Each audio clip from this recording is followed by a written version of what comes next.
Have you very much helped? I know you hear this all the time. You get stopped in airports everywhere Mhm. you go, and you've done probably thousands of speeches just in the last couple of years. Um, do you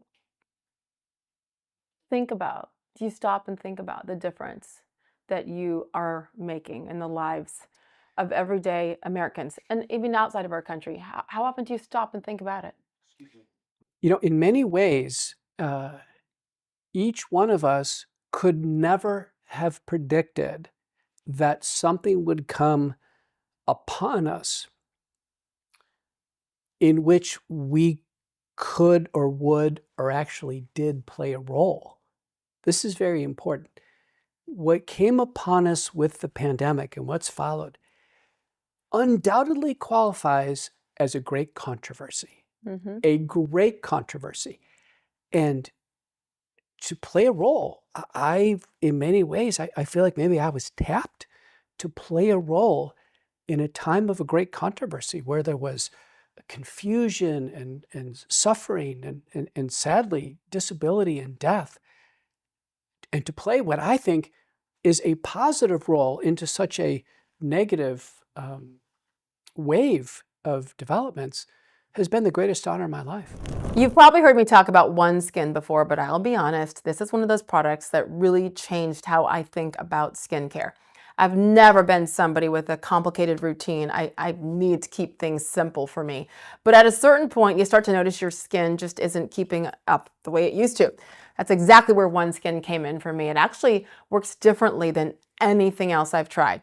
I've been using their OS1 in my daily routine, and what stood out to me right away wasn't just the lightweight, super clean feel of the product itself, but that over time my skin actually started to look healthier, look smoother, more even, and a little more firm. It's good at this age. Let me tell you why it works. As we age, some skin cells, they call them zombie cells, they stop functioning properly. That's what leads to things like fine lines and dullness. And OneSkin's OS1 peptide was specifically designed to target those cells. So you're not just masking the signs of aging, you're actually addressing what's causing them. It is simple, it is effective, and it's something I've even recommended to friends. They're now using it too. OneSkin's results are backed by 4 peer-reviewed clinical studies, over 10,000 five-star reviews, and they've been recognized by Bloomberg as a leader in skin longevity. You really don't need a complicated routine to get healthier, younger-looking skin. Born from over a decade of longevity research, OneSkin's OS1 peptide is proven to target the visible signs of aging, helping you unlock your healthiest skin now and as you get older. So for limited time, try OneSkin with 15% off using code SAGE at oneskin.co/sage. That's 15% off, oneskin.co with the code SAGE. And after you purchase, they're going to ask you where you heard about them. Please support this show, the Sage Steele Show, and tell them I sent you. I love that you look at it as an honor, even though it has been quite costly for you in many ways. I actually want to get to that later because I know that that's not your focus. I mean, you're doing this for much bigger reasons than. Well, listen, you look terrific. Doesn't she look terrific and in shape? I'm much older, but I'm in great health. I keep myself in the best shape possible. If we're not having pain or Yeah, suffering and we're alive, then the level of injury really compared to people. I true. mean, I have patients, you can't imagine how their lives are physically and medically damaged. There are people, there are small business people who put their whole life savings into a business. And when their businesses closed down to the pandemic, 60% of those businesses never came back, including the family business of my co-author, John Leake. To this day, I can't hardly even mention his family's restaurant business on Greenville Avenue in Dallas. He says, Doc, he goes, don't bring this up. That hurts. It hurts so bad. People had their entire savings wiped out. I mean, think about that. People had things happen to them where they became completely disabled. Let's say a stroke. And a stroke can happen actually after the infection, can happen after a vaccine. What if you had a stroke and I was coming visiting you and you're paralyzed on one side? You think about that. So I don't think we've been harmed. And you know what? when it's time to play big, things happen. And I've always felt, listen, I'm big enough and strong enough for it. People change jobs. People reinvent themselves. In many ways, we're better for it. No, I think so. And I think if you don't try to find the silver lining in all of this, I mean, you will be a depressed soul because there's a lot of darkness. And I think that's what I have learned. Uh, Hesitated to go deep on some of it because it's scary. And then we talked about this earlier. Once you see this, you can't unsee it. And then to me, you have a responsibility for your family, yourself, your family, your loved ones, potentially friends who might listen, to at least share what you have learned, all of us, and then make your own decision. But if we are uneducated, gosh, to me, it's inexcusable in this day and age when we have the ability to learn so much. Well, wait a minute. You left off one thing. Do you have a responsibility as a public figure, more than just your family and friends? I feel absolutely. There you go. And what do you know? You're some sports chick. What? Yeah, you're right. And I'm still a mother, a wife, a daughter, a sister, a human being, a friend. And oh, I've lost a lot of friendships, and there's been tension in the family for some of my opinions. And this is not a woe is me. I'm one of millions. And if that's all I've experienced, I am so lucky. But the point is, I feel like now, honestly, my husband will tell you, I know why I was put on this earth. That is to be mom to Quinn, Nicholas, and Evan, as much as I annoy them to this day. And because I have this God-given platform.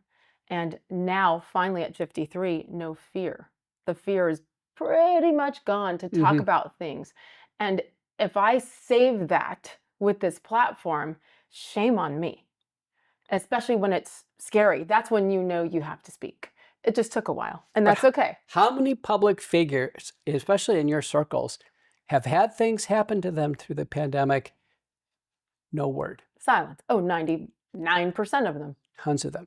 And what happened to public figures when they express some concern? Well, we all know you are shut down, you're canceled, you're deplatformed, you're fired. Yeah. So I did a Twitter poll on this. People were frustrated. They saw public figures, sports announcers, my favorite college sports announcer, Kirk Herbstreit, my favorite weatherman, Al Roker. Yes. I mean, the list goes on and on. I did a Twitter poll. I said, why aren't they speaking out? Because if it happens to them, wouldn't they feel a responsibility to warn others? And the answer on the Twitter poll was very interesting. It said, they've already lost so much, they've had personal suffering. If they speak out, they believe they'll lose even more. So it's already a loss. Listen, and it's true. I understand that. The fear is real. I lost a lot. Things that are intangible and more important than money, too. And again, I'm fine. I wouldn't change things. So this is not a sympathy grab. Like, absolutely not. Okay. And everyone has to make their own decision to do what's hard. We know it's the right thing. It's easier to stay silent. It's maybe smarter to stay silent. It depends on what is most important to you. You know who came out and went public? He actually, believe it or not, he visited me when he came to Dallas. He came over to my dinner, my house, and my wife made dinner for him. Eric Clapton. Really? Eric said, listen, you know, and Eric's very open about this. Eric's had a storied life. He's done all kinds of things that medically were inadvisable. But he takes the vaccine and he can't play the guitar. This neuropathy is so bad, he cannot play the guitar. And Eric speaks out. He goes, listen, I took the shot. I was doing the right thing. I wanted to go on tour. He goes, I can't play. He goes, this is what I do. He's probably one of the greatest guitarists of all time. Oh, my goodness. And he was slammed, canceled, crushed. The UK media. So this isn't just the United States. This is the UK coming out. And so he wanted to meet me and go over what happened. And he did some great songs. One of them was called Enough's Enough. And just as, and what Eric explained, he said, listen, these musicians nowadays, with all the electronic sources of music, whatever, he says, it's pretty hard to just make money in the studio. You got to go out and tour. And so he had me meet his band when they did their first tour since the lockdowns. And they came to Dallas. Dallas was the first place they had a show, and I had a chance to meet the band, watch a practice, and we got to know each other, and met his personal doctor. And I give Eric great credit Yeah. for just speaking out. So any of Being- these others, but people have suffered obvious vaccine problems. But that's Obvious. what is still suppressed. That is still what I think obviously the mainstream media and certain platforms don't want you to talk about. But you know what most of the figures will stand behind? The shield of their doctors. My doctor said the vaccine had nothing to do with it. My doctor said COVID had nothing to do with it. This is very important. So this denial that the virus or the vaccine has any role in what we're seeing now that's in mainstream medicine. I have patients go to major institutions and they say, listen, I didn't take the vaccine. I've got a giant blood clot from my ankle to my hip. I just had COVID-19 illness 2 weeks ago. I think it's related. And all the studies would show it's related, that the part of the virus is stuck in the blood clots. It causes blood clots. The doctors will tell them, no, it's not due to COVID whatsoever. Like, what? So there's a denial of the pandemic. There's a denial in the medical community of the whole thing.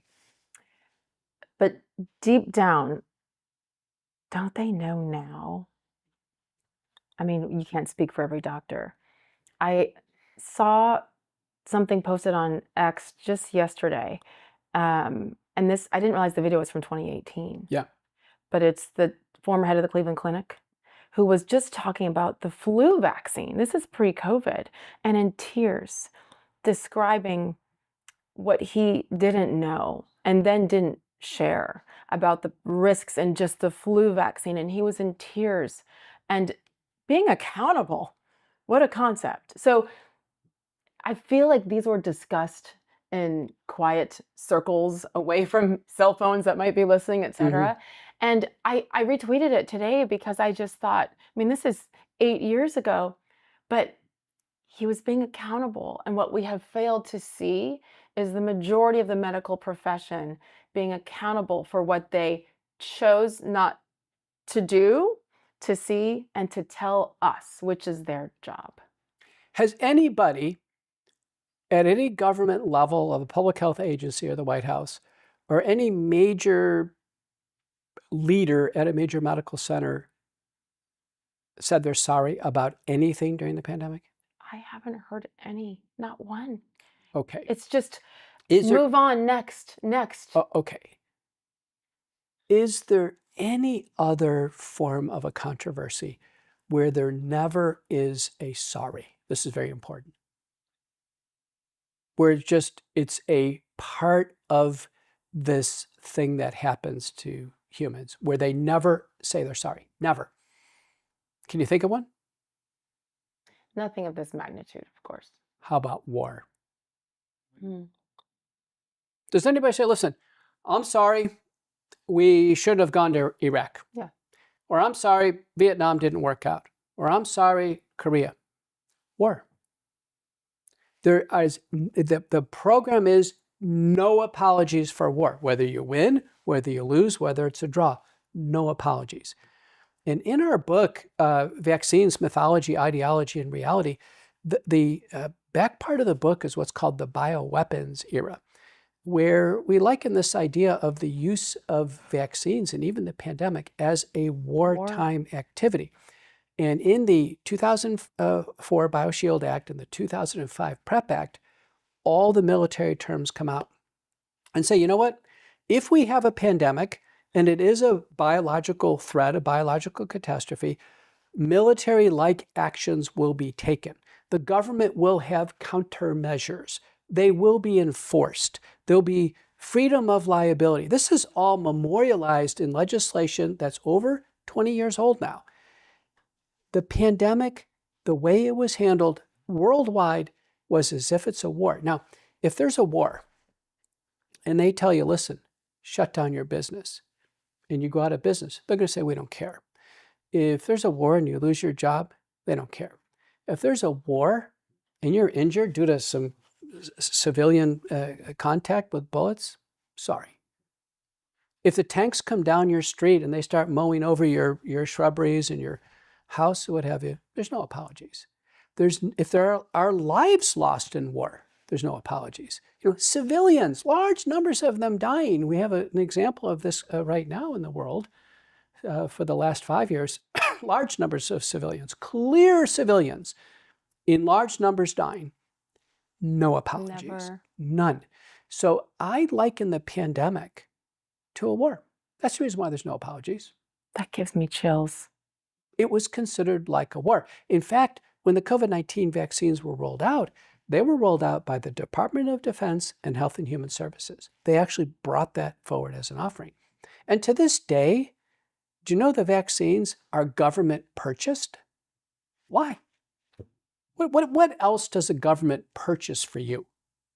What item in your life does the government provide to you free of choice? Just a COVID booster. Spring has sprung, but before you launch into spring cleaning mode, also consider using this change in season to check in on your health, specifically your gut health, because when your gut is healthy, so many other things in your body start working better too. That is exactly why I've been paying more attention to products that support gut health in a real, meaningful way. The brand I love is Cowboy Colostrum. You've heard it before. What stood out to me right away is the quality. Cowboy Colostrum offers the highest quality bovine colostrum available in the US, 100% made in America from grass-fed American cows.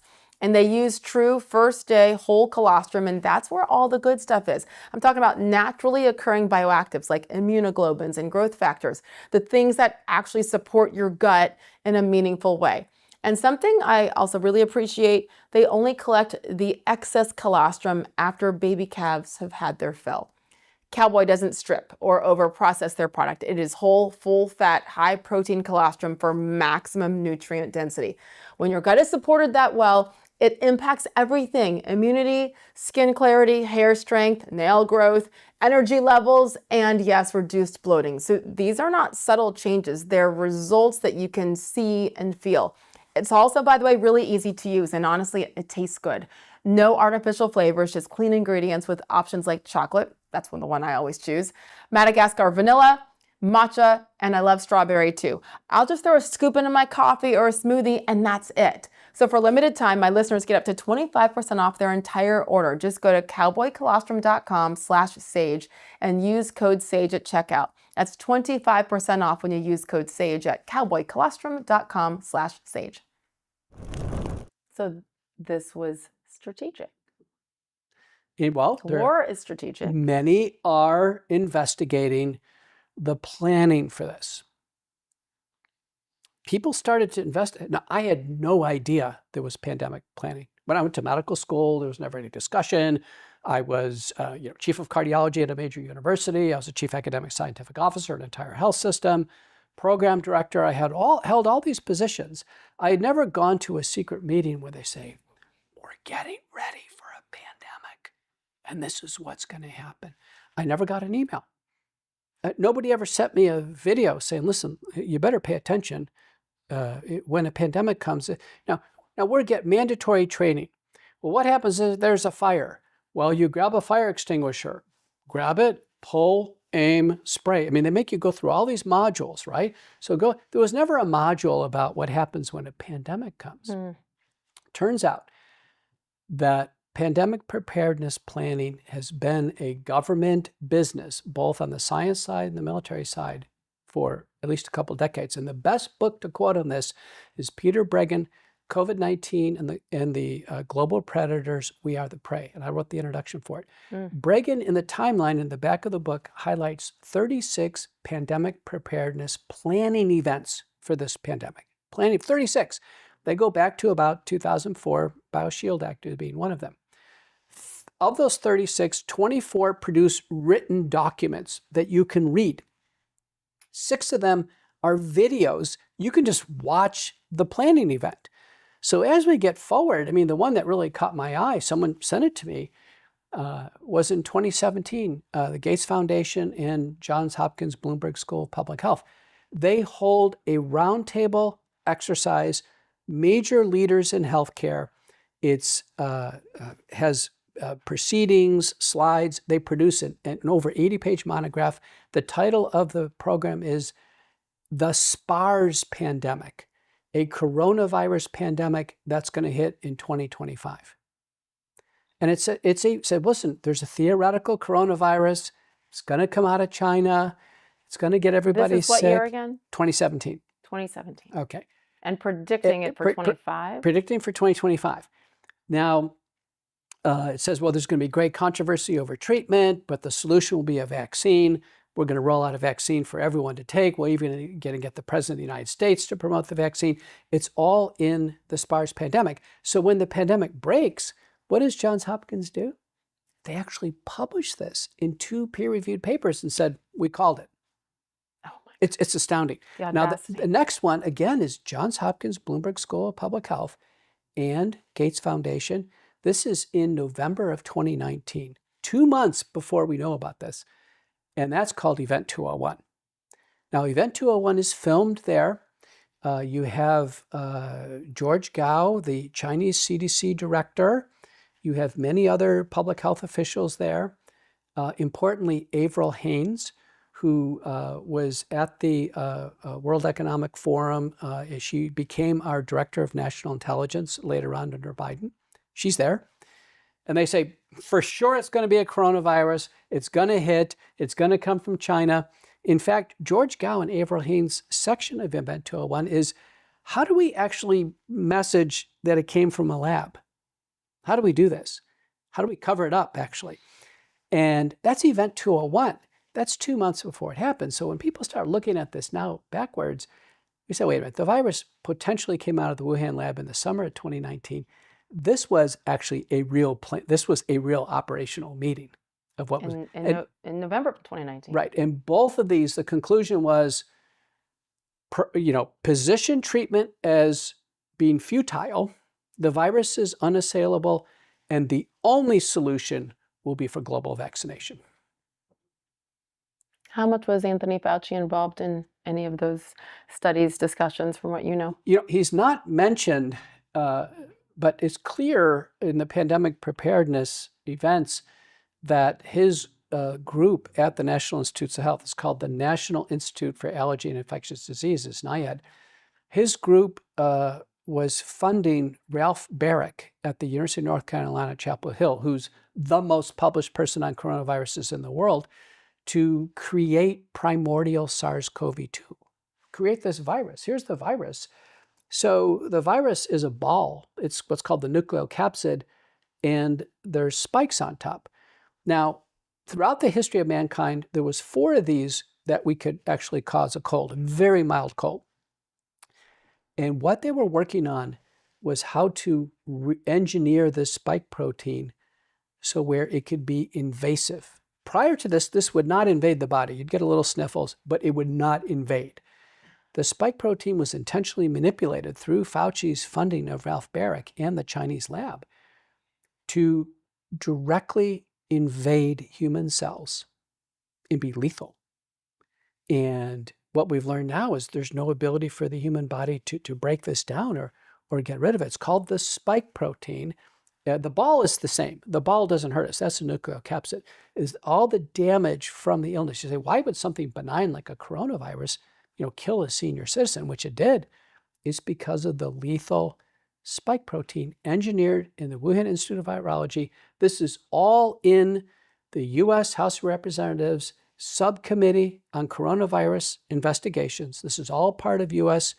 Governmental investigation. Every single U.S. government intelligence agency agrees it came out of the lab.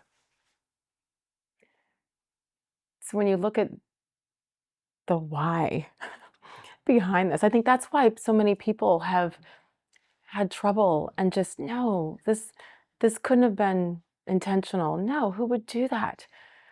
I get that. You don't want to believe that, in my mind, there's evil in the world that exists in this area. We see it elsewhere, but not here. Not when it might come across as intentionally trying to harm people. What's the why?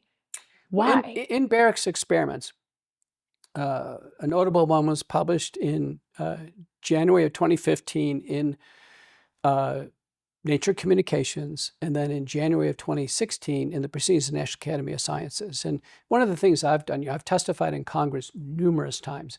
multiple state houses is I cite the evidence precisely. So we can go back and every single piece of information can be viewed and examined.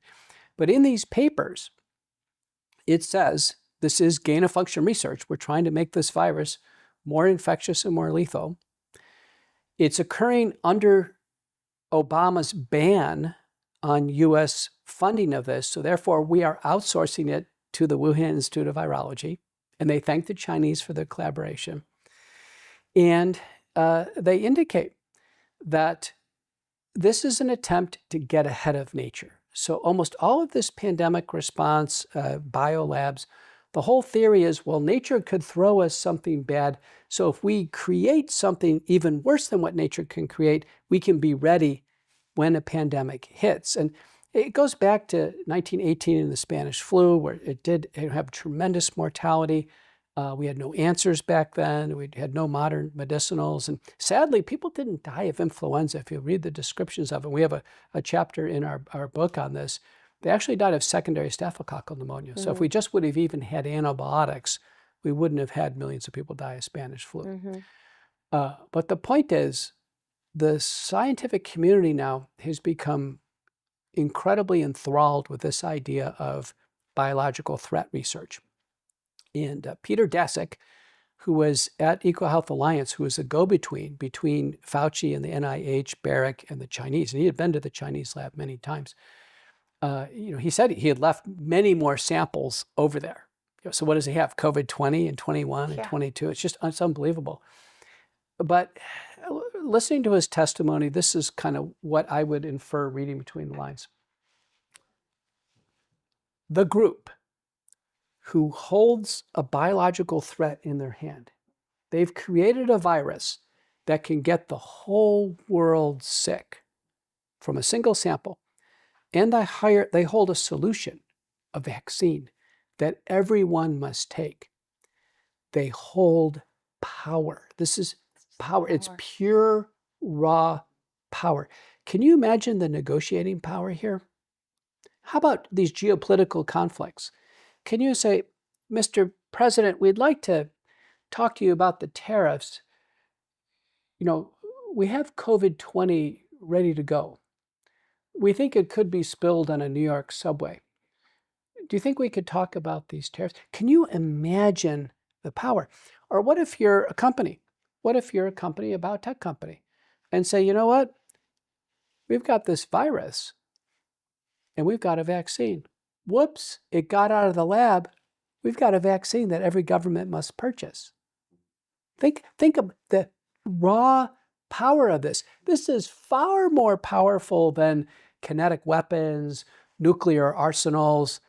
This is unbelievable. This can reach all over the world. I mean, not even a nuclear warhead can do that. It's astonishing how powerful it is. And so recently at the World Economic Forum, there was a statement by one of the leaders there. This is a place, by the way, where a lot of the bad guys go. Yeah. And very rich bad guys. They said, the COVID-19 pandemic was a wonderful test of global compliance. Yes. Compliance. Were you compliant? Were you compliant? Yes. And I will regret it for the rest of my life. And I think I'm okay from it, and my family members. Mm-hmm. But the principle of it, and I think that's what's hard to grasp, is that there are people who are so power hungry that they don't care about the death and destruction that it literally causes. No one wants to talk about the vaccine injuries. Fortunately, people like you and many others are out there doing that. They don't want to talk about the people whose businesses were lost because their life savings were put into it and they're gone and shut down and never seen again. In some of these areas that they say they care about so much, in Detroit, and the hypocrisy is thick. And that is what I have reluctantly come to realize, is that there is true evil in the world because they care more about the power and the money than people's well-being and lives. Has it ever happened before where some giant corporate entity was making so much money They truly did not care about human health, and they intentionally suppressed any information about their products for decades. Any examples? How about smoking? Oh, yeah. The tobacco industry, the all-powerful tobacco industry. 1950, 80% of this country smoked. Doctors did, nurses did. They had doctors smoking promotional programs in the office. RGR Reynolds, American Tobacco Company, Philip Morris. Doctors could hand out cigarettes to their patients. Doctors opined on which cigarettes were the best in their opinion. Doctors were engaged in advertising. Smoking was big business, big business. And when the first doctors in the UK, courageous doctors, said, we've got a concern, this doesn't look good, looks like it could cause lung cancer. Oh, they were dismissed. Oh, go do some research and come back. They came back, they did the British physician smoking study. They showed convincingly smoking was causing the death of doctors. They still were rejected. The tobacco industry tried to smear them. If they had Twitter accounts today, they would have had their Twitter accounts suspended. They would have been knocked off of YouTube. If they were ESPN announcers, they would have been booted. Yes, and so Richard Dahl, bless his heart, he lives long enough. It wasn't until 1993 where they said, you know what, he's a hero. From the time he made the call in 1950 to the time he's a hero was 43 years. How many people developed lung cancer? Oh my goodness. How many people developed coronary heart disease, other problems, throat cancer? It was horrendous, and the tobacco industry worked like crazy to cover this up. And you know there was even tobacco money going to the American Medical Association? And when Luther Terry, our Surgeon General, came out in 1964, so listen, I have a report, doctors, this is bad news, smoking is causing harm. Even the doctors then weren't that responsive. You know, there weren't doctors at medical school saying, listen, I'm quitting smoking, it's bad, I want to serve as an example. I can't remember a single one who did that. No. And then finally, 1978, that's not that long ago, 1978, the American Medical Association has its first pamphlet. It says the harms from smoking. And we didn't get to the tobacco settlement to the 1990s. So smoking is an example. It's another example where there's power and there's money Yes. and great harm to the population. And they did an incredible job. I've said this about the smoking tobacco industry for years, because once they started to hear the rumblings, and then once things began to be exposed, I mean, they were already preparing for it. And okay, well, if people are going to be like, oh, smoking stinks, so we're not going to, so it's no more cigarettes, but we're going to keep you addicted, and we're going to create these vapes that smell like watermelon and cherries, and they're going to have pretty colors. So so women think it's okay to do, and so our children think it's kind of cool to do, and then they're not going to get in trouble for doing it on right outside of the high school or on the bus, because it's not going to be nearly as invasive. Like I am still livid about that, because my kids' generation, that's what they got. My mother was told it was fine to smoke with me when I was born in 1972. Did your mom smoke? Yes. Did your dad smoke? No. I mean, I think casually here or there, but my mother smoked throughout her pregnancy with me. My dad was a chain smoker. Yeah. I grew up in Buffalo, New York, and those cold winters, all the windows closed. Our house was probably gray inside. Every piece of clothing in the closet is completely... And you know, my dad was a die-hard Bills fan. Oh, man. And we're talking the old days, back to Jack Kemp and Jim Ferguson and, you know, O.J. Simpson. It goes on, Jim Kelly. And so we had season tickets to the Bills. And, you know, my parents didn't make a lot of money, but let me tell you, that last dollar was going to be spent on going to a Bills game. And the entire day was planning and what we're going to do and what we're going to wear. I'll never forget going to Bills games, particularly night games. And we didn't have too many. The Bills were not on Monday Night Football very much because they weren't very good. Exactly. But I never forget get to night games. And I remember the constant smell of tobacco. And I remember looking up at a Bills game and seeing a giant ring of smoke around. And anybody who's my age, remember as a kid going to these games and watching. That's how common smoking was. It was accepted. It was glamorous in many ways. Oh, yeah. And I that's what I mean. I give the industry credit for being proactive, for once they got exposed and thinking ahead to have this, you know, much less offensive tool Well, they that got to a is settlement, even more addicting. they got to a new industry was born. You're right. And I had somebody recently in the office. I'm in practice as an internist and cardiologist. I'm board certified. My office is in Dallas. I had somebody come to my office struggling with lung problems, and they vaped. And I said, I can't explain it any other way. That God designed our lungs and the lungs of all mammals to have clean air go in and clean air go out. Nothing else than clean air. There should be nothing else in the air that goes in. And it should not be a surprise if you intentionally put something in the air, a vaping ether, tobacco smoke, it's going to damage the lungs. Yeah. It should not be hard. But in The Emperor of All Maladies, which is a great book by Mukherjee, he was at the Dana-Farber Institute. It's his first book, and he won the Pulitzer Prize. That should tell you something. Great book. And it's about the history of cancer. Cancer is the emperor of all maladies. He describes this lead surgeon at Johns Hopkins, and he's taking out these lung cancers.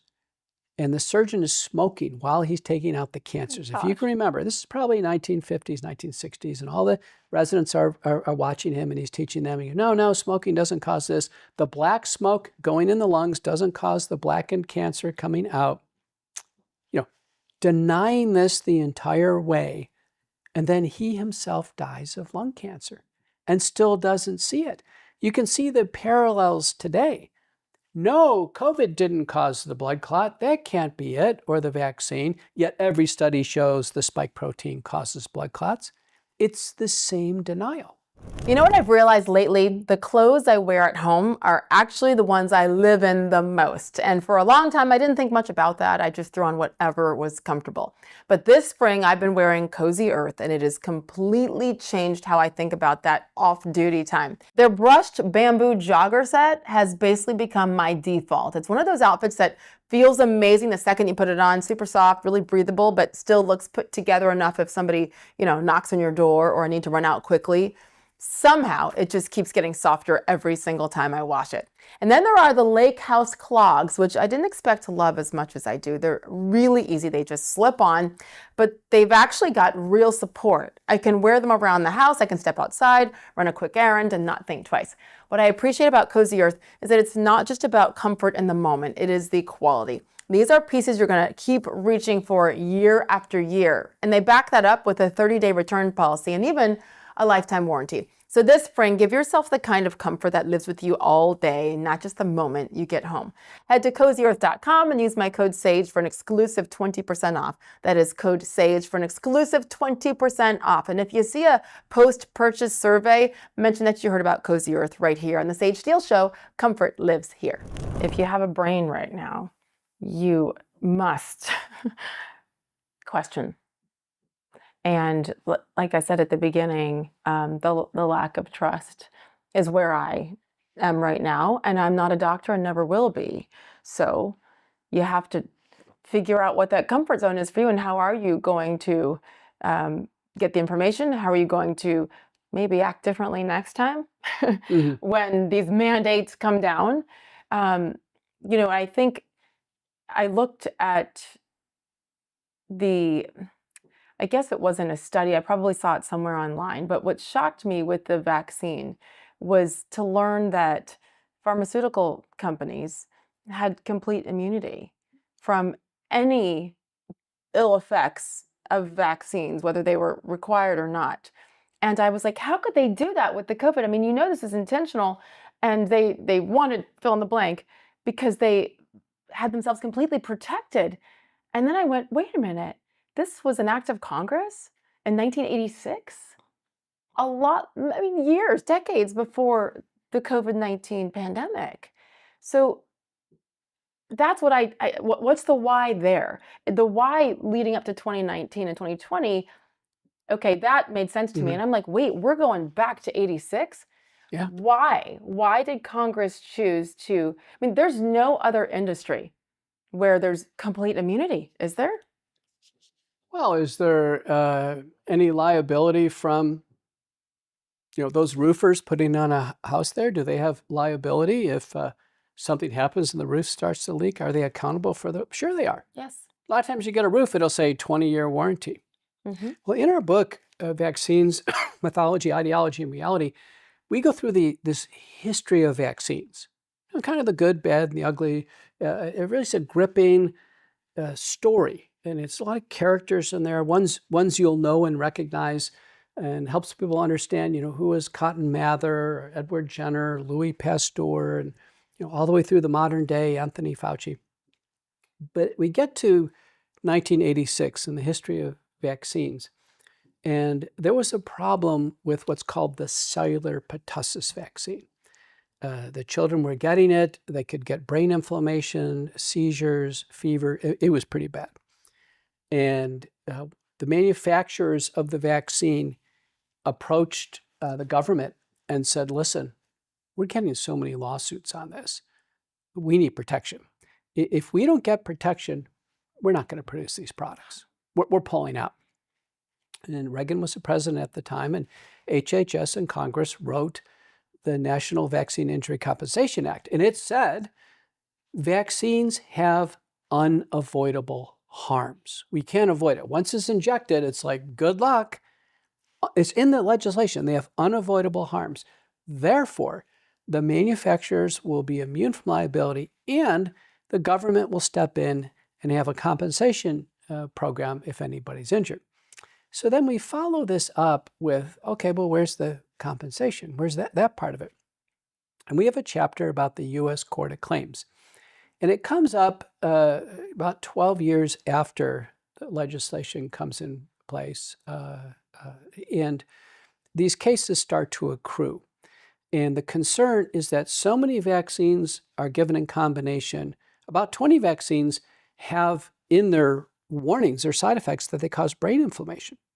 They go into the brain, they cause brain inflammation, causing seizures, and some kids end up having permanent neurologic damage. It's in their package insert. The concern was this rise in autism spectrum disorder. So there was a plaintiff class that said, okay, we're going to bring our case to the U.S. Court of Claims. All these parents, kids with autism, they had the vignettes and what have you. And the government said, okay, we're going to pick out a case as a bellwether case. And the case they pick out is of this little girl, Hannah Poling. And she's a little bit behind in her vaccines because she had other illnesses. And so at around 15 months, she gets a big bundle of vaccines, the measles, mumps, and rubella, diphtheria, tetanus, pertussis, and the list goes on and on. And this all occurred for Hannah, I imagine, about 2008 or so. So it's kind of after my kids were born, and could have been around the time your kids, probably before your kids. My youngest is 06. Okay, so right around that time. And your child probably got the same battery. Yep. Anyhow, Hannah gets really sick afterwards, has a fever, fussy, neurologically is just, something has changed. And then she develops all the classic features of autism. She regresses, she can't speak, and we're talking, profound autism. So what's unique about Hannah Poling is her father is Jonathan Poling. Jonathan Poling is a neurologist at Johns Hopkins. So he's studying his daughter. He actually publishes a case report, identifies actually she had a little enzymatic change in her, what's called mitochondrial function in her muscles. So muscle biopsy, you're studying that, but that was obviously a predisposing factor. And he publishes this peer-reviewed paper about how the vaccines were a clear trigger for his daughter's autism. Well, what does the U.S. Court of Claims do? They read this, they examine it, they have separate adjudicators, and they said, Dr. Poling, we'd like to pull you aside and make a private settlement with you on this. So they settle with Dr. Poling. He leaves Johns Hopkins, he goes into practice in Athens, Georgia, where he still is today. And then they take the rest of the claims and they sweep them away. That's the U.S. government and vaccines. That all occurred circa 2010 or so. I am telling you, the history of vaccines in the United States is dirty business. It's dirty business. If we're talking about childhood vaccines and complications, we have a chapter on the anthrax vaccine. you have to read the book. There's a Oh, dirty read it. history behind this. This is unlike other parts of medicine, but to me, it's akin to smoking, or if we were to go further back in history, around 1860 and 1920, believe it or not, all the medicinal products were cocaine, and it was a disaster back then.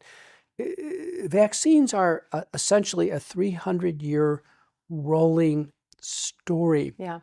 where there's an ideology, and the ideology goes like this, that mankind is inherently susceptible to infectious diseases. Throughout history, have you ever noticed you can get sick with a cold or a flu, but your dog never gets it? Mm. Isn't that interesting? Yeah. You've never seen a squirrel outside blowing their nose. Never. I mean, it's just humans are susceptible to these illnesses.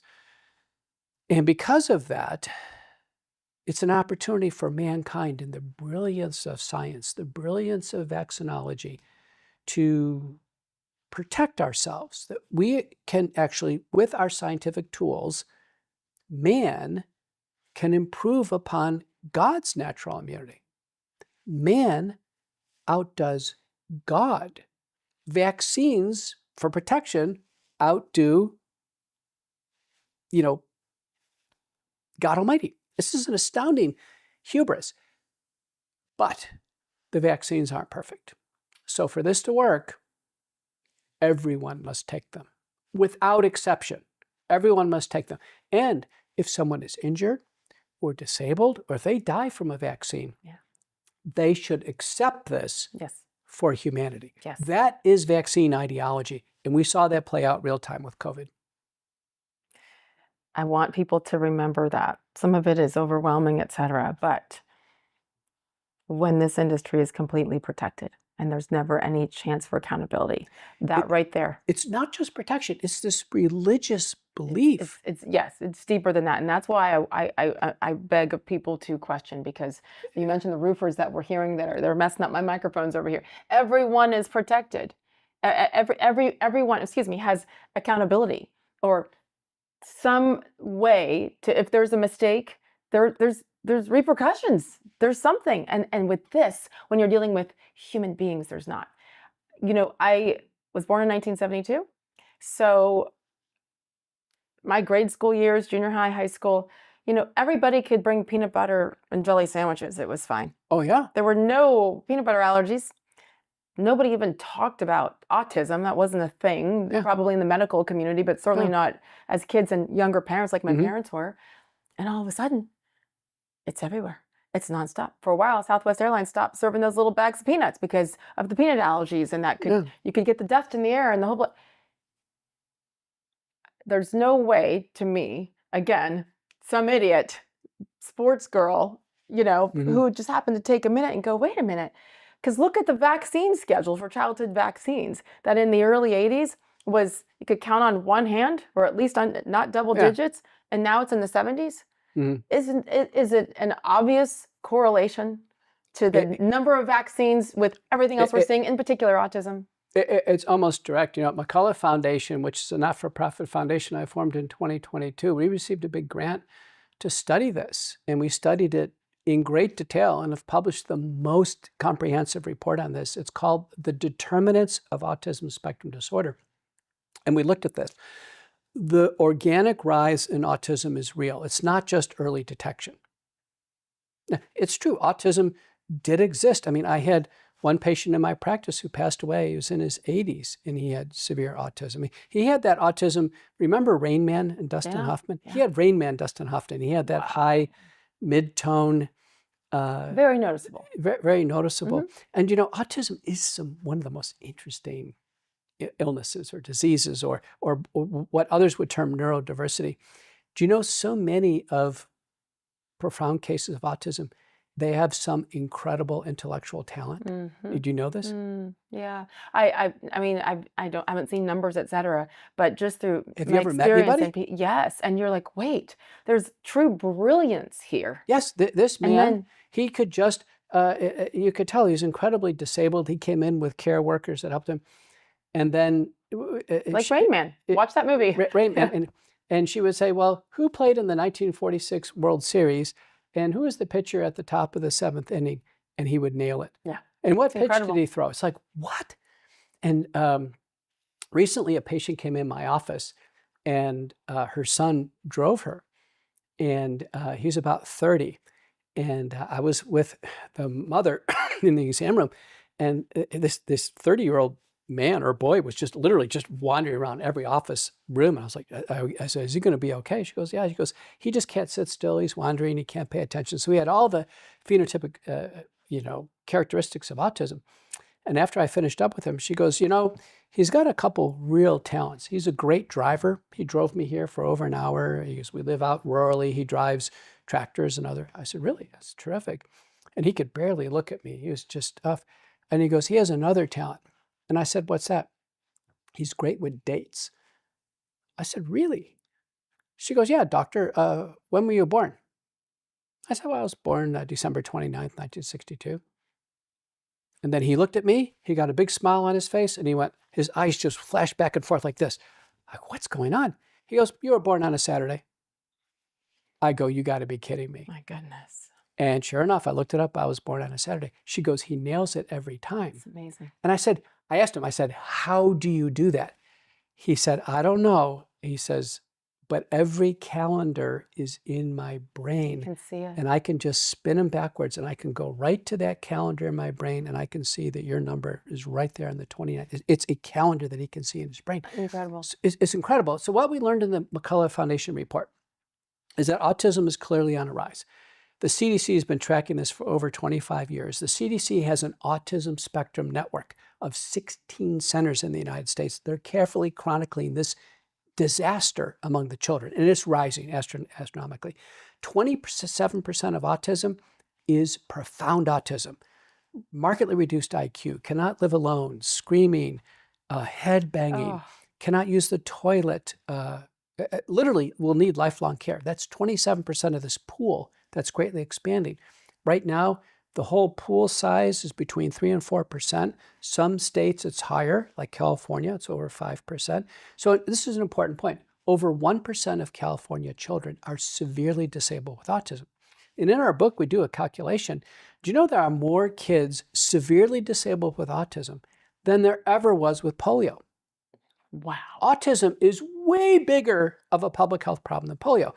And it's fast. So what do we learn? The kids are born normal. It's very importantly. So they start out normal. There are some predisposing factors. So, and this is happening nowadays. Older parents. So a man over 40, a woman over 35, a baby born prematurely before 37 weeks. Remember, we have NICUs that can save the babies. Common genetic variants, but the genetic variants are not pinpoint. There are things that 25 or 50% of us have anyways. There's nothing that's very notable. And then maternal exposures. So if a mother takes, let's say, a serious psychiatric medicine, an antidepressant, heavy antidepressant and antipsychotic for full 9 months every day, or an anti-seizure medication, it can affect brain development. Not taking a couple capsules of Tylenol. Right. Tylenol is not in the picture here. And Tylenol essentially has been completely ruled out of any concern. Those are the predisposing factors. Now the baby's still fine. The baby's born and they're fine. Then they come up to a big battery of vaccines, typically between 1 year and 2 years, and boom, the conversion happens. And it's typically an immediate reaction, sometimes a rash, nausea, vomiting, becoming very flaccid, not feeding, not looking at the parents, a seizure, which is terrifying for the parents to see, seizure, and then regression into autism.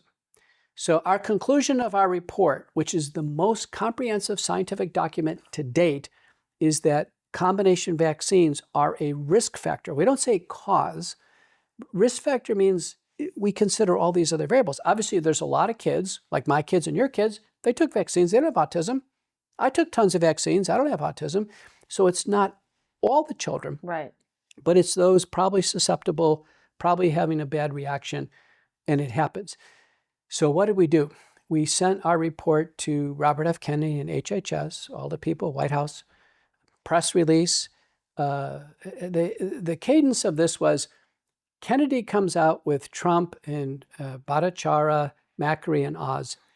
And they give a press conference September 22nd of 2025. And you can see it's an odd press conference. Trump kind of stumbles. He goes, we know what causes autism. And everyone goes, well, what is it? He goes, aceta, he can't even pronounce it. What is it called? Oh, acetaminophen. Acetaminophen. And then classic Trump, he can't stay on script. And he goes, well, the real problem is really the vaccines. So he gets on the vaccines, and Kennedy is trying to mop it up. And, Yes. oh, it's Tylenol, and we should give a little bit more folic. It was the most odd press conference. No one in a second random. believed that. There was a huge paper in JAMA in 2022 by Almqvist from Sweden. They analyzed 2 million births in Sweden. Every single capsule of Tylenol of a woman, did she take it, did she not take it? This is an incredible study. And they even had sibling analysis where the same woman, the same father, same genetics, one baby, the mother had a headache and took some Tylenol. The other pregnancy, she didn't take a single capsule. There's zero relationship with Tylenol and autism. Why None. would they throw that out there then? Honestly, I think it was a giant misdirection. So That's too big of a misdirection. Kennedy had promised he's going to have an answer on autism by September of 2022. It looked to me like 2025. It looked like they were ready to come out and tell that we're concerned about the vaccines because, a few months later they trimmed the vaccines. But somebody at the last minute seems like they got a hold of him and said, listen, pin it on Tylenol. That to me, that's what I think. So what happens is we do this McCullough Foundation report. We do a press release on October 27th, a month later, 2025, send it to them 19 days after our report. No discussion. In the middle of the night, the CDC on their website changes and says, we can't rule out the connection between vaccines and autism. So now, tell me why I should trust the Trump administration, RFK Jr. with any of this, even though I think, yes, it's better than the last administration with how the COVID vaccine was handled, et cetera, and leading up to it. But if they're going to irresponsibly, what it sounds like with Tylenol, come out and say, this is the reason for autism, why should I trust them now? It's intentional deception. Honestly, I think it's intentional deception. It made Kennedy look so bad. I mean, you could tell. He's a smart man. Like, why would he knew. Accept it and say it? Even Trump knew. Trump couldn't stay on the script. If you notice, Trump before you know it, he goes, the real problem is the kids are taking too many vaccines. Trump is right. So what happens 90 days later is Trump, according to his Truth Social tweet, he gets a hold of Jim O'Neill, who's the acting director of the CDC, and has all these committee meetings. They didn't make any progress. He tells Jim O'Neill, trim the vaccine schedule. So O'Neill just says, like in a stroke of a pen, says, okay, we're just going to trim it down to what Denmark's schedule is.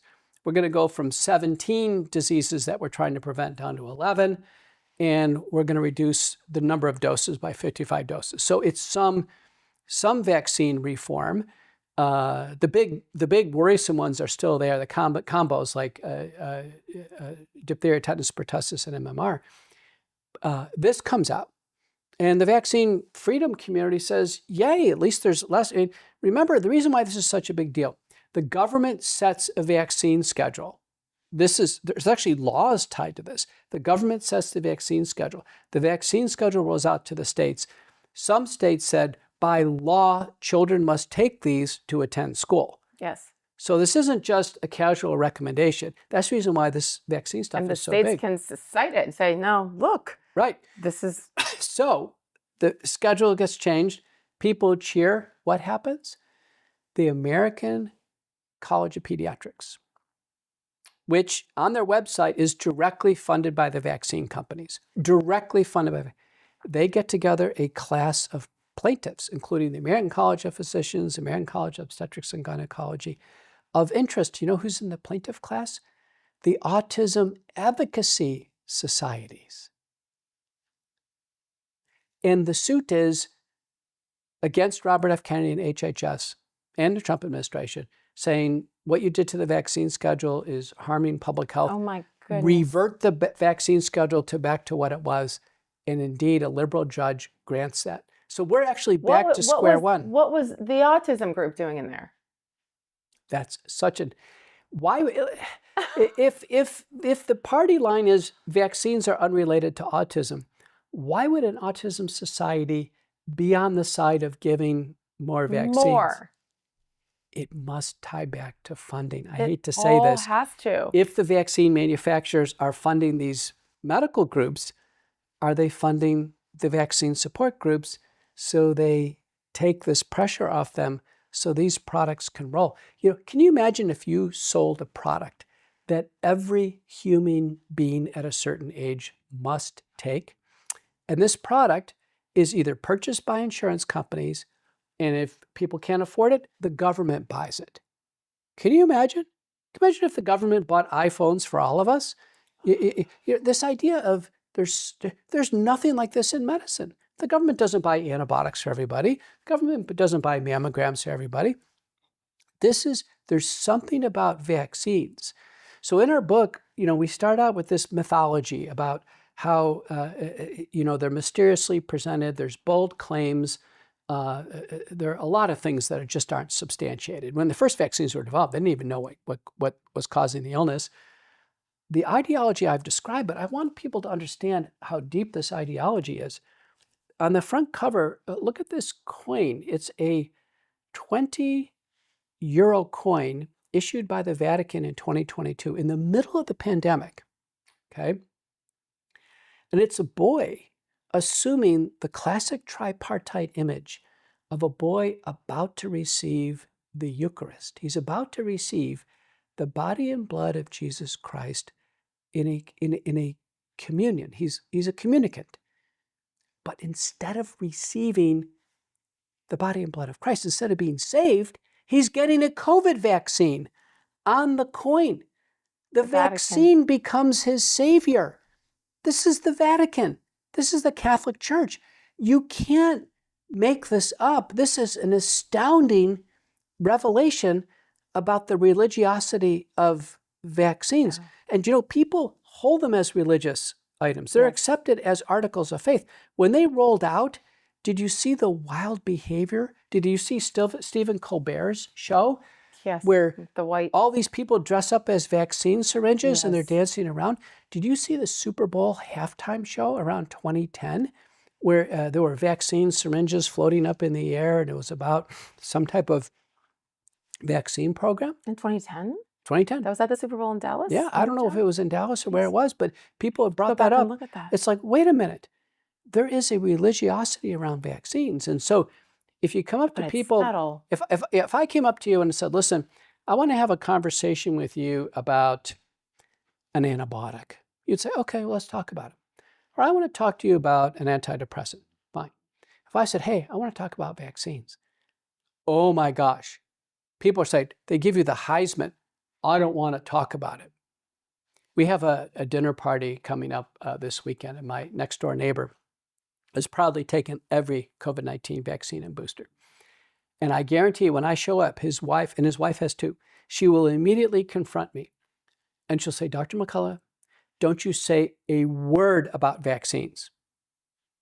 Don't you say a word. I mean, I'm given the order to even show up, and they're our friends, they're right next door to us. And I'll show up at this party, I guarantee, and before I have my first tonic water, someone will come up, Dr. McCullough, I took the COVID shot and I've got a blood clot in my arm. Can you believe that? I can't use my arm anymore. Dr. McCullough, my uncle took the COVID vaccine and had a cardiac arrest. They had to shock him in church. And then people start bringing up these vignettes. Yes. They're desperate. They bring up these vignettes. And are you going to get kicked out? I look at our party host. I said, listen, I am not bringing this up, but you cannot suppress this. So there's a religious viewpoint of vaccines. I'll give her credit for still remaining friends with you, because many on that side absolutely would not even say that they know you anymore. Well, it's interesting. So my neighbor, who keeps himself in pretty good shape, is a few years older than me. He's got this wonderful front porch, and we live in a neighborhood like yours where the house is kind of narrow and it's very quaint. And so, I go outside and I run. So I work out, do weights first, I stretch, do weights and everything, then I go run. And at that running stage, I go outside and someone can spot me. So one time he spotted me and he goes, hey, Doc, I took my 7th booster. He goes, and I'm well. I said, you know what? Look at me. I took 0 shots. I'm well. What does that tell you? I mean, I have another vignette. So when we were presenting, we've done the largest published autopsy study of people who died after the COVID shots. We are at the American Society of Microbiology, a formal medical meeting, about 6,000 attendees. I'm sure Fauci goes and all the vaccine promoters go, all the big companies were there. And we were at our poster and we were, describing these vaccine blood clots and heart damage and all these things. And people came by. This one doctor came by, he's older, and he's kind of dragging his arm one side. He looked at the poster, he looked at me, and he goes, I took 5 shots in this arm. He goes, I really can't raise it anymore. I went to therapy and it just never came back. He goes, but if they come out with a booster, I'll take it over here. Oh my goodness. Oh my goodness. Yes. Oh, Yes. This is the religion part of it. There's a religion That's to the this. cult-like part of it. I mean, you can call it religious. To me, that is cult-like, when you are completely making a decision to ignore what is obvious if your arm is hanging to the ground. Or how about death? How about death? Death is the worst. So the example there is Sean Casten. He's a Democratic member of Congress from Illinois. His daughter, Gwen, he's on social media. Get the vax. It's the only way. I'm getting the vax. I'm proudly getting it. As soon as these come out, I can't wait to have my kids vaccinated. This is the way, what have you. He does all this. His daughter, who's 16, is dead a couple weeks later in bed. Oh my goodness. Oh my goodness. Autopsy. Yeah. Fatal cardiac death. Did he acknowledge anything? He comes out. He says, what I've learned from this is we just have to value our time together. Oh my gosh. Yes. Oh my gosh. So people, I wonder if deep down in their quiet moments. I don't know, but that's the reason why there's they'll never acknowledge it if so. There's no outrage. That's the reason why there's no outrage. Part of it is this blindness that once you've taken it, you can't possibly. Yes. You can't go back. Can you imagine if you were a parent and you were to fully recognize that, how horrible you would feel? No, this is why I understand it. You don't want to go there. And then for many reasons it is, political. It is just ego of not wanting to admit that you made a mistake, which is why that doctor from the Cleveland Clinic 8 years ago to come out and say, I'm sorry, just for flu, for saying, I didn't even fully comprehend those paper inserts that talk specifically about risks. I didn't share that with you. And I can't imagine the human doctors, the ones that remain in there, I think probably more so than not. I don't want all doctors to get a bad rap because of the actions of not few, but many. That human element as to why you got into medicine in the first place has got to matter. I hope and pray it does. Okay, I have 65 other questions. I know I'm not going to be able to get to them. We'll go short answers. The childhood vaccine schedule, after back and forth and up and down and changes based on, let's say, 1972, when I was born, to now 2026. Where are we? It's back to the biggest schedule ever. So it's right back to where it was. After they chopped off 55 of them. They put them back on. When was that? That just happened in the last month or two. So it's back. In our report, we conclude there are 12 studies showing a healthy child born today. So it's important. Healthy child today with clean air, clean water, good nutrition, sanitation, and all of the accompaniments of modern living, so we don't have threats like we do in the past. A healthy child born today, 12 studies show, is healthier if they take no vaccines whatsoever. Because think about the Amish, the Mennonites, they don't take vaccines. Yes. So that's an important point for today. So many parents will make a determination when their child is born and say, you know what, they're perfectly healthy. I'm going to go natural for a period of time. The vaccines for children are far safer if they're given individually and given later in life, not during the early critical period of development. The babies are born, they simply need to breastfeed and food and love and care. That's it. You get beyond age 4, it becomes far safer. And I think as kids get into their teenage years, there could be certain circumstances where you'd say, okay, they really should take a vaccine. But where I think we're going on this is to risk stratification. So in 2020, one medical association, this is the one to support, by the way, the Association of American Physicians and Surgeons, put out a platform in 2020 saying there should be no mandates whatsoever for any vaccine or any pharmaceutical, no matter what, military, school, employment, nothing should be mandated. Everyone should have a free choice. Where we should go is risk stratification. So from my perspective, if a child is born, they have severe pulmonary disease, they're very, very disabled from a pulmonary perspective, maybe the respiratory vaccines there make a sense, because if they did get diphtheria or they got influenza or RSV, it could be fatal. But for a healthy child, the risks far outweigh the benefits. Same thing as we get to other situations. You're going to go into a military, you're going to be on a submarine and people all around you. Meningitis vaccine makes sense. A child born to parents and they're careful and they're educating their kids and they're not going to get into IV drugs and sex and what have you. These kind of IV drugs and sex vaccines, which are basically the Hep B and the at a day old that they want you to give your baby, and the human papillomavirus vaccines, I think they can be deferred. I mean, there's just not needed. I know a lot of people. Riley Gaines, when her baby was born, she came on my show and talked about how the nurses shamed her for saying, "Why do I need to give my barely 1-day-old baby the Hep B vaccine, which is contracted only through sex and IV drug use? Why?" And the nurse, she asked the nurse, and she's like, "Well, look it up and you tell me," and left the room.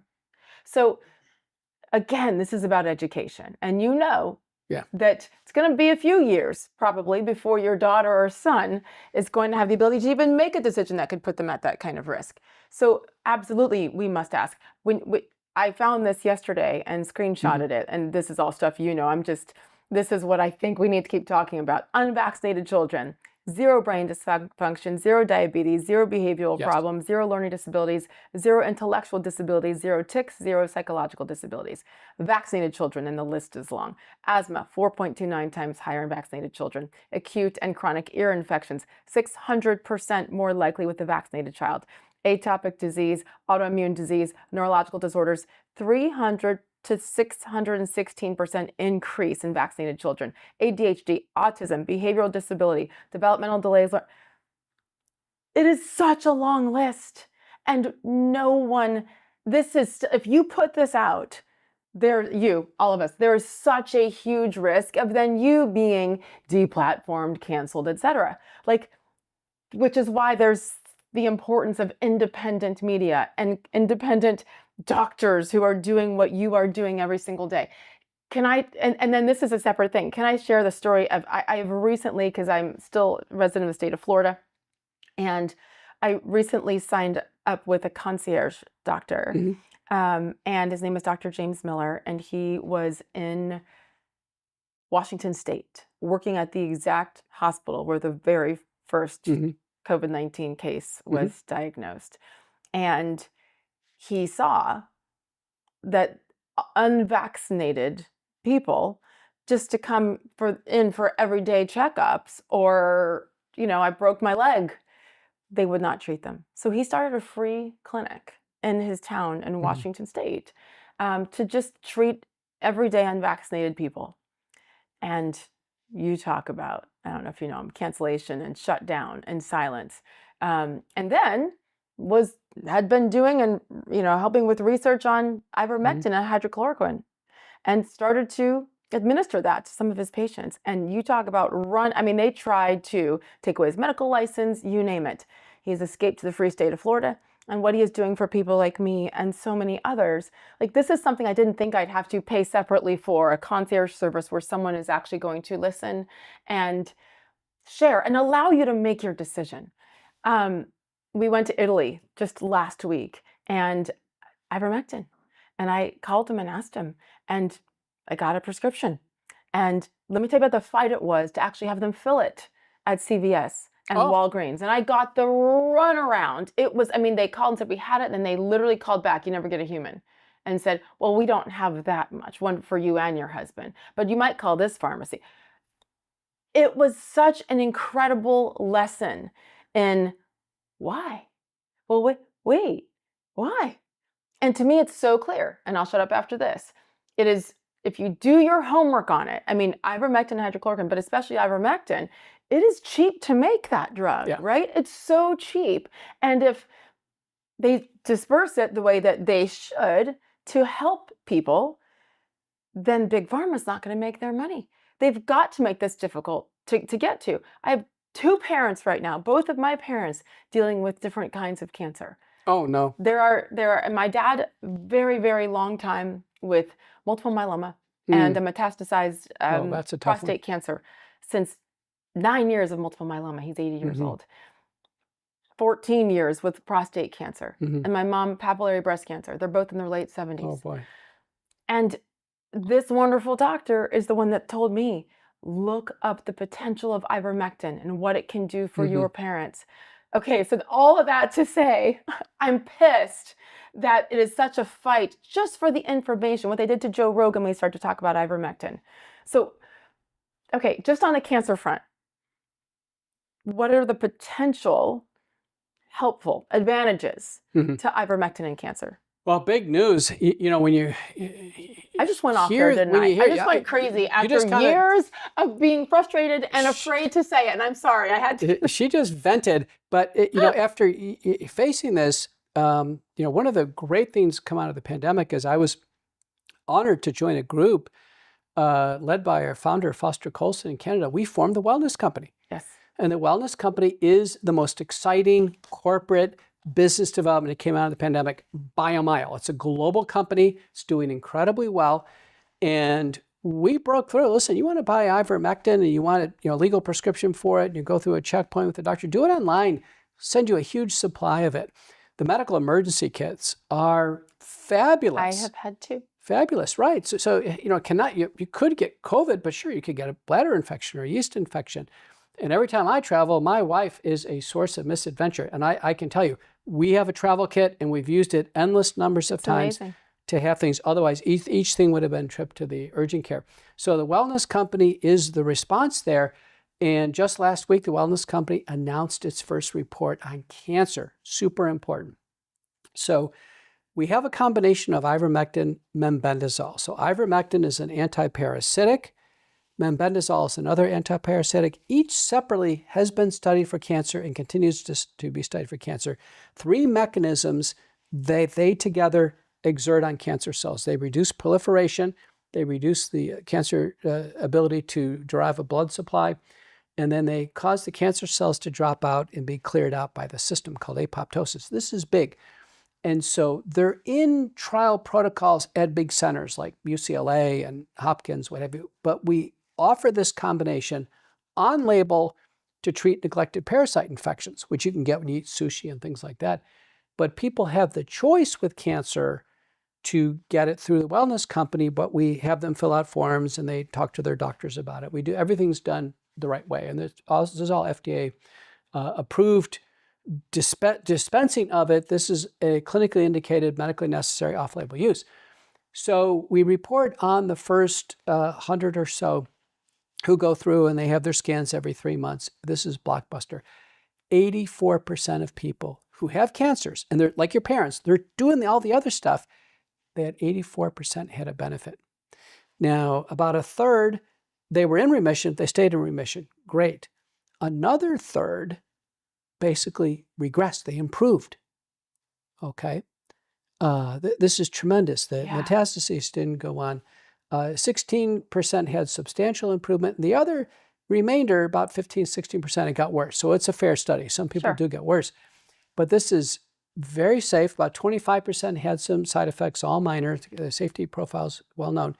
So I've been out in the media saying, listen, this is right in the lane for Robert F. Kennedy and Dr. Jay Bhattacharya. Do a large government prospective double-blind randomized placebo-controlled trial.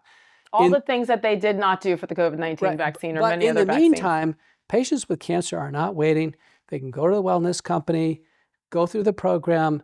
It's available to people. Please get specific, though, on these drugs with radiation, with chemotherapy. So it's in conjunction with, not by itself. Conjunction with, and the caveat is make sure your doctors know about it. The main thing to watch is we look for liver function tests, and this is very exciting. It's huge. It's huge. For UCLA, Cedars-Sinai is studying ivermectin in advanced breast cancer. Hopkins is studying mebendazole in brain and spinal cord cancers.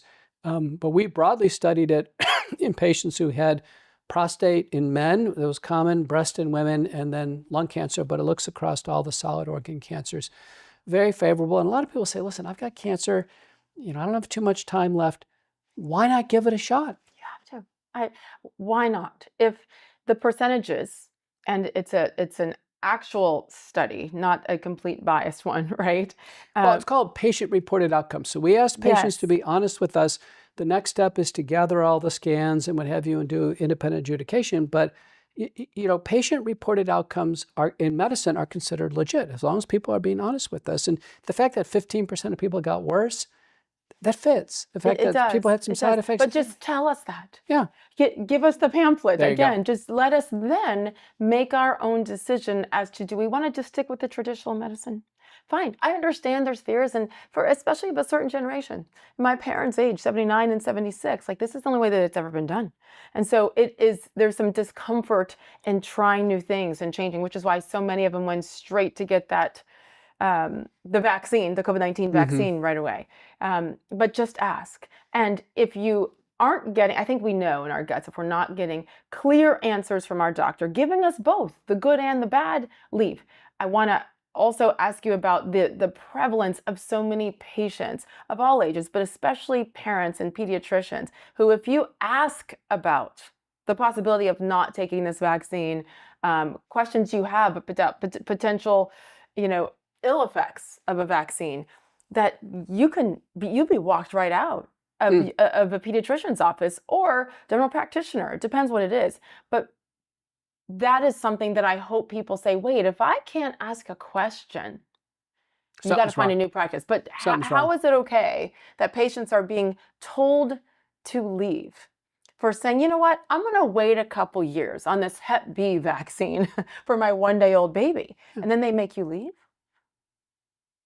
What do you tell those parents? It's stunning. Well, there are now pediatric groups, you can find them, that say, listen, it's vaccine choice. It's freedom of choice. In Texas, we have medical, religious, and philosophical exemptions. So you can fill out a form, get it notarized, file it with the school, never take another vaccine. For school. Yeah. Yeah. Don't need it. I guess the people from back in the day, like me, who had the private employers, at the ESPN, the Disney, who are allowed to say, you know what, your religious exemption and your medical exemption, no, sorry, keep going. So that makes me happy that we're seeing more, especially in schools where parents have a Believe it or choice. not, in Texas, do you know where the problem is for the parents? Private schools.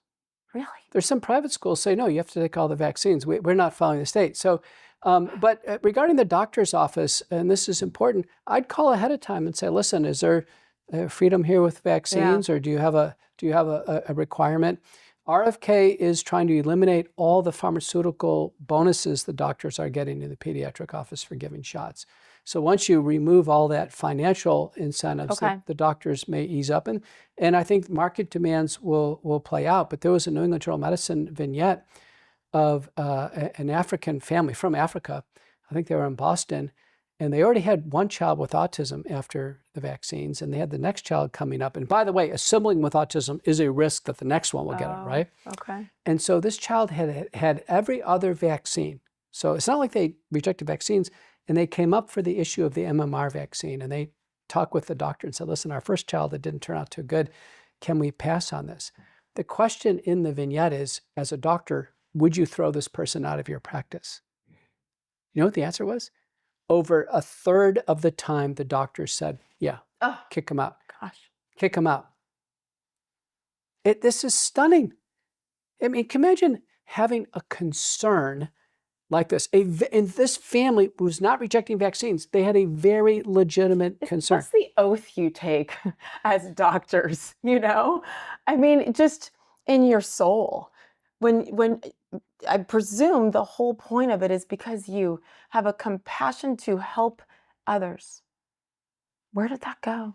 Not when it comes to vaccines. This is That's the difference. This is a 300-year. And is that how they rationalize it? Because it's over here. Yeah, but the it's rest vaccines. of it, Everything is different, but vaccines is a deeply held religious belief. Remember, a lot of doctors are very distant from vaccines. I personally have never ordered one. I've never administered one. We don't really have any classes on vaccines because it's a government schedule. It's a government schedule. The nurses and pharmacists give it. So for many doctors, eye surgeons, orthopedics, medical specialists, vaccination is far away from what we do. It's in the background. And I think that's part of the problem. Do you feel like the information is being dispersed and is accessible, more accessible now, I guess, than in 2020, 2021, right? But how much further do we need to go? But not to the doctors. Listen, you take any major medical journal and you say, I want to find out about the major fatal side effects of vaccines. Can't find it. You have to really search obscure journals, the mainline journals. This is why, but what do people do now? They diagnose themselves online and on AI. And so and you can really test AI and you can put certain things in and it's amazing what does and does not come up. So the fact that you have to keep digging for it and just following people like you, it's fascinating because obviously you became, more famous to those of us peasants over the last several years with vaccines and being, how many times were you on Fox News? Have you been on Fox News? I think I was on hundreds of times. I was I still am a frequent contributor on the Ingram Angle. Yep. I go on with Liz McDonald on Fox Business. I've been on Tucker Carlson's Long Show, his main news program when he's on the news. Newsmax, Sean probably Hannity, News Nation. Newsmax, yeah. Let me ask you a question. CNN? Never. Never once. Not once. MSNBC? Never.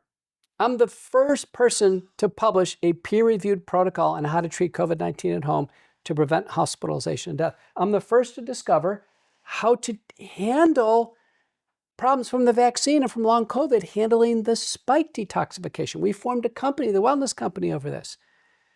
No invitation to even review this.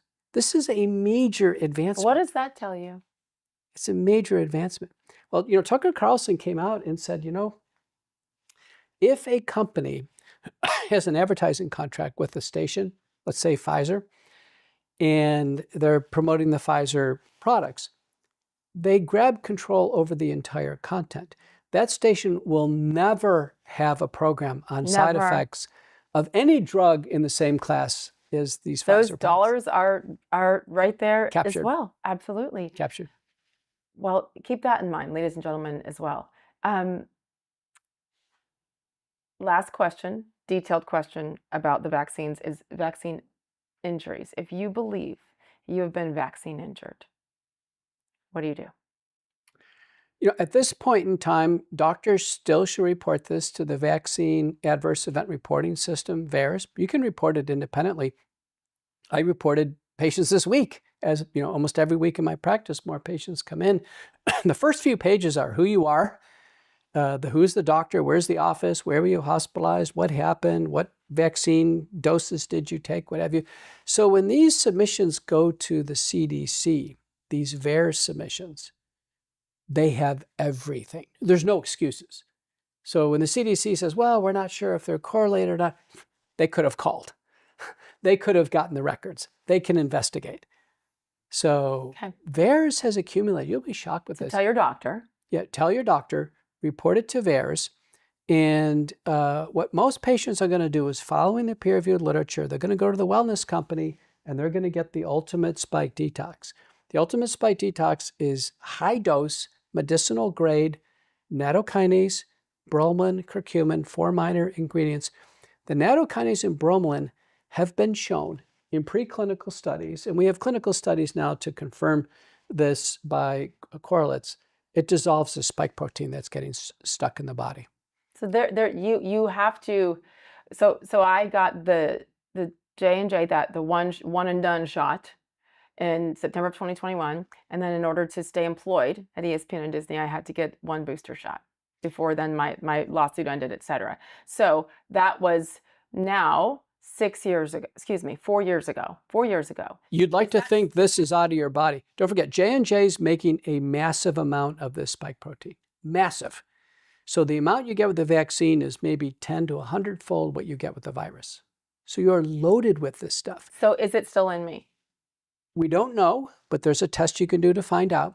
So if you go to LabCorp, Labs on Demand, and you can do this yourself. LabCorp, by the way, opened this up to the public because the doctors wouldn't order this. So LabCorp is a major lab company. They know this is important. So go to labcorp.com, Labs on Demand, click Infectious Diseases and Immunity, and click on COVID antibody test. Pay $69, get a user ID and password, pay for it, and you'll pick the LabCorp office, go in there and get your test. Okay. The next day, you'll get the result and you'll get a number. And the number is the antibodies against the spike protein from the infection and from the vaccine. Now, for sure you're loaded from the vaccine and you may have had the infection as well. If you have antibodies... I got the infection like a doozy 2 weeks after I got the vaccine. Okay. I was on my you-know-what. So that told you the vaccine didn't work. It's great. So when you have antibodies against the ball, that's called nucleocapsid antibodies. That should be positive in you. But you're going to be interested in how high the antibodies are against the spike protein. So before the pandemic, all of us on this numerical scale were less than 0.8. We'd never been exposed to it. Now, the average person who gets the infection, like my wife, who's perfectly fine, her number came out 400. My co-author, John Leake, 600. That's fine. Anything less than 1,000 means you've had immunologic exposure to it, but it's not in the human body. Our research suggests when the number against the spike protein gets to over 5,000 units per ml, we're finding spike protein in the bloodstream. Okay. Meaning it still can cause blood clots, disease, and problems. 10,000, 15,000, 25,000, we see cardiac arrests, heart failure, cancer, all kinds of problems. So everybody should get a spike antibody test. In research now, we're now going to be directly measuring the spike itself. So my patients have access to this. We'll be able to directly measure the spike. But the point is, if you're below 1,000, I don't think you need to do anything. If you're above 1,000, which I was, by the way, just from getting the infection, I went on the ultimate spike detox. And you take this, on the labels, 2 capsules twice a day on an empty stomach. So if you go to twc.health, my promo code is Focal Points. Do you have a promo code or probably not, huh? Yeah. Actually, what's yours, Sage? I think it's just Sage. Yeah, go to twc.health, promo code SAGE, support this show, and you get the Ultimate Spike Detox, 2 capsules twice a day on an empty stomach. I think an ideal time to take, any one of you adults who get up in the middle of the night to use the restroom, your stomach's empty, take a couple before you go back to bed. Take another couple when you get up in the morning. That's what I did. And this will slowly allow the body to get rid of the spike protein. It takes about a year. Another tip and a good way to get rid of spike protein and get rid of the messenger RNA vaccine. So your J&J vaccine, that should be out of your body. But if you took Pfizer and Moderna, that still could be in your body, the messenger RNA. Another great way to get rid of it, and you're going to love this because who you are, is sweating. So I think that's the reason why ultimately the athletes, after the initial risk of sudden death that we saw in Europe, the athletes, by the way, if you notice, have done great. I think they've sweated all of this spike protein out of them and all of the messenger RNA out of them. I have a lot of regrets about not asking enough questions then. A ton of regrets about not asking enough questions when my kids were babies, starting in 2002, 2, 4, and 6. And you do what you think is best at that moment. Now we have the education, but I regret and I fear that you've done so much. You are changing lives every single day. And I think there's millions of us who are so grateful for you and what you're doing. What regrets do you have? Yeah, I had a chance to testify in the U.S. Senate November 19th of 2020. This is before the vaccines come out. And I had previously published an op-ed in The Hill in August of 2020. And the title of that op-ed, and just myself and Scott Atlas were chosen to write there, as doctors to inform our government what's going on. I had written an op-ed called The Great Gamble of the COVID-19 Vaccine Development Program. I thought it was a gamble to do this. The genetic code for the lethal part of the virus, to inject that into people and give a free run of this fatal protein in people's body, was reckless. Maybe people fit and strong like you could take it, but can you imagine grandmothers and grandfathers, people with genetic clotting disorders or weakened hearts? I had one patient who took the vaccine. He literally had a cardiac arrest in a matter of hours, needed a heart transplant. So it was a disaster to propose this, and under oath at the very end of my session, which was about early treatment, a press release was presented to us, and it was Pfizer's press release. And it said, do any of the panelists have any reservations regarding the COVID vaccine? And I was muzzled in an N95 mask in an empty U.S. Senate chamber, and I stayed quiet. That's my regret. I should have pulled off that mask and said, I have concerns. I think these vaccines are not going to be safe, and I don't think they're going to work. It was in the back of my mind, but I didn't have the courage in the run-up to this vaccine. There was so much tension around this vaccine. We didn't know if it was going to work or not work. We all hoped it was going to work. Every person wanted to think that this was going to work. The entire media, the entire world was praying this was going to work, but it was a colossal failure. And if I've learned anything is not to be afraid of predicting failure. You can always couch things, but I should have leveled with America, and I didn't. Is that why you've done it to this level? And it's cost you a lot, probably not just financially, in other ways with personal relationships. But it sounds like you've never forgotten that feeling of not having the courage to do what was right in that moment. And the symbolism of just being absolutely muzzled. And there was so much going on. I mean, Sure. I was presenting the first version of the McCullough protocol. We were breaking the news to America that we could treat COVID to reduce hospitalization and death. And it didn't depend on any single drug. It was using drugs in combination. It was published in a very good journal, American Journal of Medicine. And there was so much tension. That hearing, after I couldn't sleep the night before, and afterwards I felt there was so much adrenaline in my body. The next day, I just was astounded what happened. The minority witness who went up against myself and my panelists was Ashish Jha, who was the dean of public health at Brown University, who became Biden's White House coronavirus coordinator. He had a pre-written op-ed that was published in the New York Times about me and my panelists, Harvey Risch and George Fareed, calling us snake oil salesmen. Now, I'm the most published person in my field in the world in history. In terms of COVID now, in COVID vaccine safety, I am the world's authority. I've published more on this. I've given more analyses, more presentation. Can you believe that someone at my stature was called a snake oil salesman in the New York Times? My God. And then the LA Times, I was called a quack, and it kept going and going. Wide open defamation. It's someone at my level, full professor of medicine. It was beyond belief. I couldn't believe what was going on. So over time, as the data emerged and the vaccines were clearly unsafe and they were not working, I was careful. I cited the data. I've published the best I can. Under oath, I answered questions in the Texas Senate. Later on, I suffered professional reprisal for my official testimony under oath. And this should be a real warning to anybody who's a nurse, a doctor, a public media figure, an engineer, anyone called under oath to serve the country based on their responses to the best of their ability can suffer tremendous professional reprisal. Yes. I'm so honored and so excited to read these. Have you ever talked to Anthony Fauci? He's been invited to every one of my U.S. Senate testimony, and then in my House testimony, he requested closed doors one day ahead of me. So I testified the next day, and he was already done, and I was in. He's never faced me in the U.S. Senate. He's supposed to.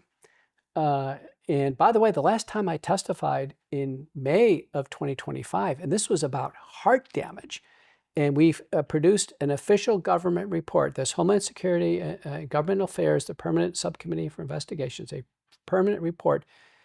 Even in that hearing, guess who's a no-show? Robert F. Kennedy.